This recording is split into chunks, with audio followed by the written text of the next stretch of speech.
친구들 안녕. 요한복음 말씀 읽기 5회차 시작하고 있습니다. 우리 친구들이 말씀 읽는 것을 잘 따라와 주어서 너무 감사하고요. 그리고 또 매일마다 댓글을 달아주어서 너무 감사합니다. 우리 친구들이 댓글을 달아줄 때마다 목사님이 힘이 납니다. 그리고 그 댓글 읽을 때마다 목사님도 다시 한 번 더 묵상하게 되는 계기가 됩니다. 그러니 우리 친구들 댓글 달아주는 거 잊지 마시고 꼭 말씀 읽기를 매일매일 실천하는 친구들이 되었으면 좋겠습니다. 화이팅! 요한복음 4장 사마리아 여자. 사마리아 여자와 대화하시다. 요한보다 예수께서 더 많은 사람을 제자로 삼고 세례를 주신다는 소문이 바리새파 사람들의 귀에 들어간 것을 예수께서 하셨다. 사실은 예수께서 직접 세례를 주신 것이 아니라 그 제자들이 준 것이다.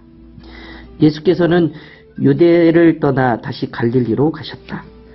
그렇게 하려면 사마리아를 거쳐서 가실 수밖에 없었다. 예수께서 사마리아에 있는 수가라는 마을에 이르셨다. 이 마을은 야곱이 아들 요셉에게 준 땅에서 가까운 곳이며 야곱의 우물이 거기에 있었다. 예수께서 길을 가시다가 피로하셔서 우물가에 앉으셨다. 때는 정오쯤이었다. 한 사마리아 여자가 물을 기르러 나왔다. 예수께서 그 여자에게 마실 물을 좀 달라고 말씀하셨다. 제자들은 먹을 것을 사러 동네에 들어가서 그 자리에 없었다. 사마리아 여자가 예수께 말하였다. 선생님, 유대 사람인데 어떻게 사마리아 여자인 나에게 물을 달라고 하십니까? 유대 사람은 사마리아 사람과 상종하지 않기 때문이다. 예수께서 그 여자에게 대답하셨다. 내가 하나님의 선물을 알고 또 너에게 물을 달라 하는 사람이 누구인지 알았더라면 도리어 내가 그에게 청하였을 것이고 그는 너에게 생수를 주었을 것이다. 여자가 말하였다. 선생님, 선생님에게는 두레박도 없고 이 우물은 깊은데 선생님은 어디에서 생수를 구하신다는 말입니까? 선생님이 우리 조상 야곱보다 더 위대하신 분이라는 말입니까? 그는 우리에게 이 우물을 주었고 그와 그 자녀들과 그 가축까지 다 이 우물물을 마셨습니다. 예수께서 말씀하셨다. 이 물을 마시는 사람은 다시 목마를 것이다. 그러나 내가 주는 물을 마시는 사람은 영원히 목마르지 아니할 것이요. 내가 주는 물은 그 사람 속에서 영생을 이르게 하는 샘물이 될 것이다. 그 여자가 말하였다. 선생님, 그 물을 나에게 주셔서 내가 목마르지 않고 또 물을 기르러 여기까지 나오지 않게 해 주십시오.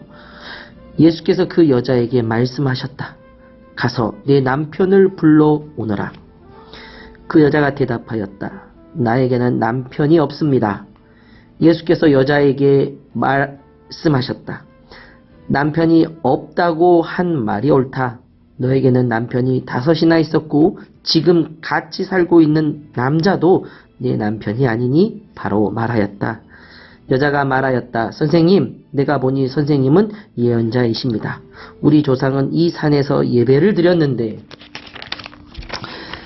선생님네 사람들은 예배를 드려야 할 곳이 예루살렘에 있다고 합니다. 예수께서 말씀하셨다. 여자여, 내 말을 믿어라. 너희가 아버지께 이 산에서 예배를 드려야 한다거나 예루살렘에서 예배를 드려야 한다거나 하지 않을 때가 올 것이다. 너희는 너희가 알지 못하는 것을 예배하고 우리는 우리가 아는 분을 예배한다. 구원은 유대의 사람들에게서 나기 때문이다. 참되게 예배드리는 사람이 영과 진리로 아버지께 예배드릴 때가 온다. 지금이 바로 그때이다. 아버지께서 이렇게 예배드리는 사람을 찾으신다. 하나님은 영이시다. 그러므로 하나님께 예배드리는 사람은 영과 진리로 예배를 드려야 한다. 여자가 예수께 말했다.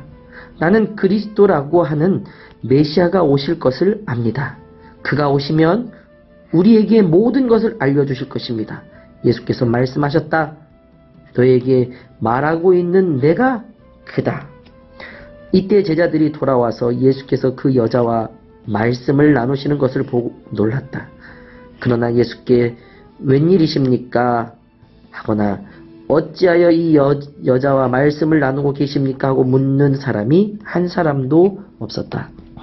그 여자는 물동이를 버려두고 동네로 들어가서 사람들에게 말하였다. 내가 한 일을 모두 알아맞히는 분이 계십니다. 와서 보십시오. 그분이 그리스도가 아닐까요? 사람들이 동네에 나와서 예수께로 갔다. 그러는 동안에 제자들이 예수께 랍비님 잡수십시오 하고 권하였다. 그러나 예수께서 그들에게 말씀하시기를 나에게는 너희가 알지 못하는 먹을 양식이 있다 하셨다. 제자들은 누가 잡수실 것을 가져다 드렸을까 하고 서로 말하였다. 예수께서 그들에게 말씀하셨다. 나의 양식은 나를 보내신 분의 뜻을 행하고 그분의 일을 이루는 것이다. 너희는 넉 달이 지나야 추수 때가 된다고 하지 않느냐? 그러나 나는 너희에게 말한다. 눈을 들어 밭을 보아라. 이미 곡식이 익어서 거둘 때가 되었다. 추수하는 사람은 품삯을 받으며 영생을 이루는 열매를 거두어 드린다. 그리하면 씨를 뿌리는 사람과 추수하는 사람이 함께 기뻐할 것이다. 그러므로 한 사람은 심고 한 사람은 거둔다. 는 말이 옳다. 나는 너희를 보내서 너희가 수고하지 않는 것을 거두게 하셨다. 수고는 남들이 하였는데 너희는 그들의 수고의 결심을 참여하게 된 것이다. 아멘. 하나님 이 세상을 창조하시고 하나님의 계획 가운데 나를 이 땅에 보내주신 것을 이제합니다. 그동안 하나님을 모르고 내 뜻대로 살아온 것을 회개합니다. 예수님이 나의 죄를 대신하여 십자가에 돌아가신 후 다시 살아나신 것을 믿습니다. 예수님, 이제 내 마음 가운데 오셔서 내 삶의 주인이 되어주세요. 예수님의 이름으로 기도합니다. 아멘. 친구들 오늘 말씀도 승리하는 친구들 되었으면 좋겠습니다. 파이팅!